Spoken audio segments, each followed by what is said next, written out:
What's up guys, welcome to the channel which is dedicated to you, the musician, and your music career. So today we are talking about practice. So there's this guy and he's called Malcolm Gladwell and he wrote a book called Outliers, and in this book he said it takes 10,000 hours to become an expert. To become truly world-class in anything, you need to put 10,000 hours in. However, that doesn't really tell the full story. What about natural talent? What about what you practice? Because 10,000 hours is 3 hours a day for 9 years. That is a lot of time. So can we take this 10,000 hours and shrink it down by practicing the right stuff? I believe we can, and that is what we're going to talk about today. So if you're new to the channel, my name is Damokeyes. I've been in music education for about 20 years. I've taught thousands of musicians, especially bass players, and there are certain things that really speed up the process of learning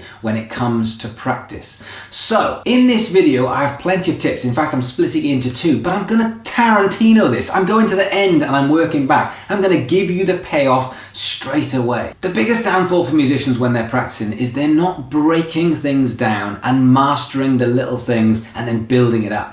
Trying to do too many things in one go. So let's look at an example. Obviously I'm a bass player, so let's take a riff. Let's look at the Rage Against the Machine riff.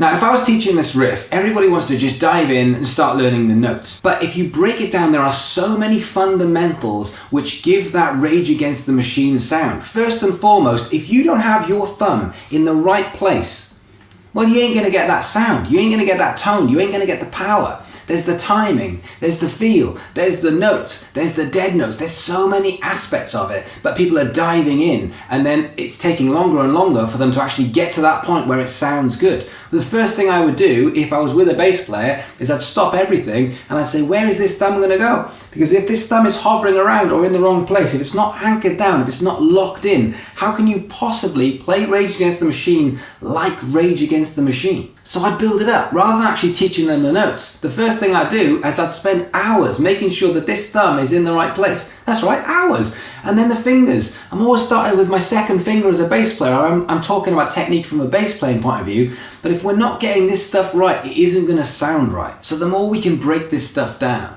the more we can work on quality practice. So we're looking at technique, but we're actually breaking that technique down. We're looking at the notes, but we're looking at how to get the quality of the notes. We're looking at timing, we're looking at metronome work, we're looking at anything that can take this to the next level rather than just learning how to play some notes of a song. So this comes down to you.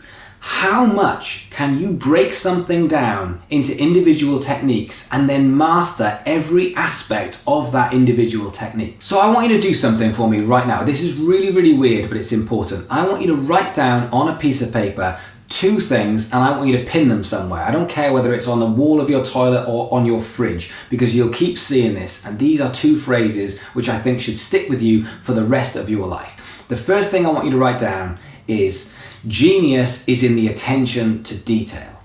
This is how we can actually take these 10,000 hours and minimize them. It's what you practice. It's how we can really delve into that attention to detail. So I want you to write genius is in the attention to detail. And then underneath that, I want you to write the art of simplicity. Now, the art of simplicity is being able to play something incredibly simple, but to a world-class level. Playing the easiest things to the highest level. For example, anybody can play a G chord on a guitar, but when some guitarists play it, it just sounds better than others.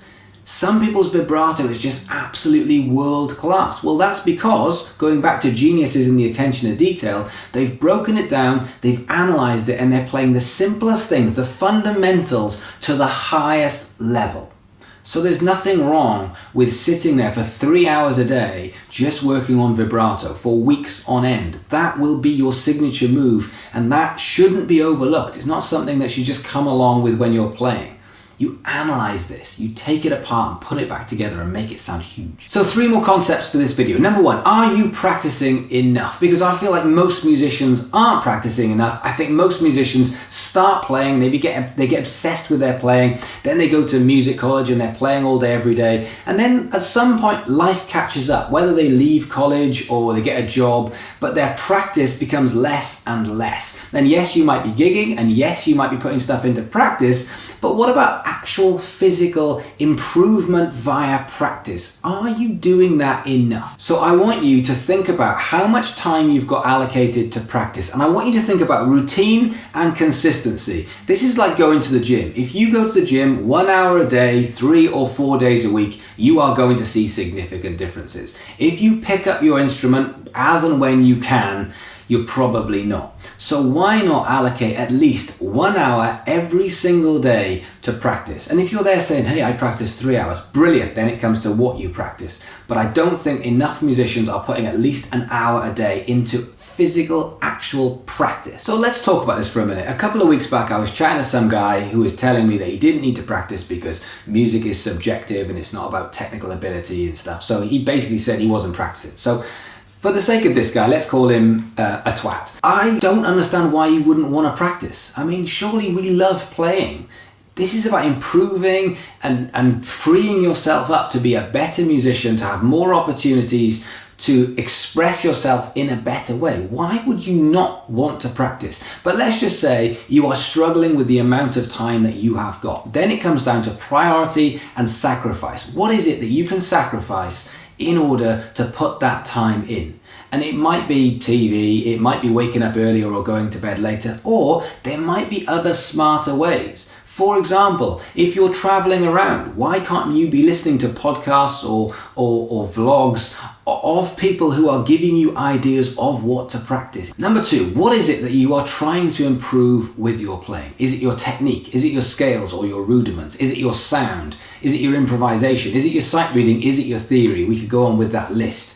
Rather than just picking up the instrument and starting to play and see what comes out, what about defining what it is that you're trying to improve so you can start to break it down? Now, my suggestion is to break down the number of things that you want to work on divided by the number of practice sessions that you've got. And I wouldn't do more than 2 sessions. So I go to the gym, I have a personal trainer because I'm incredibly lazy. And I just listen to him and he tells me what to do. And every time we do a session, we'll work on 2 things. And it might be chest and back, or it might be biceps and legs. Everyone hates legs day. Or it might be core and cardio, or whatever it is that we're working on that day. We're not trying to do a full body workout all of the time, every single day for an hour. We're working on 2 key areas and focusing on those bits, and then the next session we'll do 2 other things. As you can see, it's making a massive difference to my life. And number 3, going back to the beginning of this video, I want you to work on breaking stuff down. So I want you to meticulously write down the process